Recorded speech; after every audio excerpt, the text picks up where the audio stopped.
we're here today to try and encourage everybody in East Lancashire, and Ironburn in particular, to find nominations for the King's Award for Voluntary Service. In the past few years it's been a bit weak from this area and we're trying to gildy them up.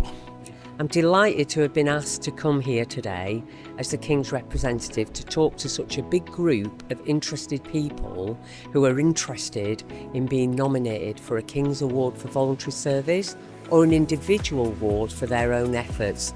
It's wonderful that so many people are interested, and what we now want to do is encourage you all to apply, because in Lancashire we don't have enough recognition, and we want to encourage you so that we can get more recognition, get our lovely county of Lancashire on the map through the King's Awards. Being awarded a King's Award for Voluntary Service was an incredible honour for all the work our team do for the Supporters Trust at Accrington Stanley.